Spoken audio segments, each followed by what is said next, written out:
গাড়িতে আমার মেয়ে আছে ভাই। এখন আমার বউ আর আমার বাচ্চা ছিল, আমি বাইরে বেরিয়েছিলাম ভাই একটু ফেরি দেখার জন্য যে ফেরি আসতেছে নাকি, আর ওর মধ্যে ফেরি টান দিছে গাড়ি। আমি এখানে, তুমি কি বোকা নাকি? তুমি আমার এখানে নামে প্রস্রাব করাইলা। বাবা তুমি এখানে প্রস্রাব করো, গাড়িতে ওইটা ফেরি গাড়িতে উঠলে আমি ওযু করবো, নামাজ পড়বো। তুমি এক কাজ করো, তোমার আম্মুর সাথে করো, আমি এখান থেকে ওযুটা করে আসি। কয় না বাবা আমি ওটা করতে বাবা, তাহলে আমি নামবো না। আমার ছেলে, আমার ওয়াইফ আর আমার শাশুড়ি আছে, আমিও ছিলাম। আমি কিভাবে বাড়াইছি স্বয়ং আল্লাহ তাআলা জানে। গাড়ি রানিং এ টান দিছে ফেরিগুলোর লেগে, দেওয়ার পরে গাড়ি ব্রেক খুলে গেছে।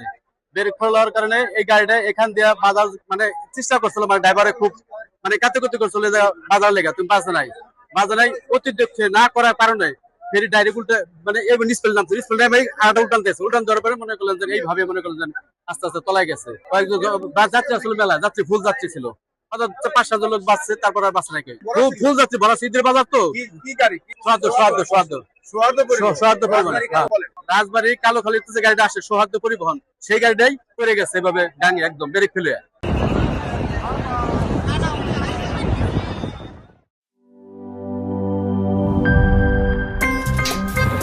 আমার একটা স্মার্ট সিদ্ধান্তে 25% গ্যাসের খরচ কমেছে। ভাবছেন কিভাবে? সাধারণ গ্যাস স্টোভ বদলে আমি এনেছি আরএফএল গ্যাস স্টোভ। এর সাইন্টিফিক নজল ও ব্রাস বার্নার ক্যাপ সমানভাবে তাপ ছড়িয়ে রান্না করে দ্রুত, তাই গ্যাসও বাঁচায় 25%, টাকাও বাঁচে 25%। আরএফএল গ্যাস স্টোভ নিরাপদ ও গ্যাস সাশ্রয়ী।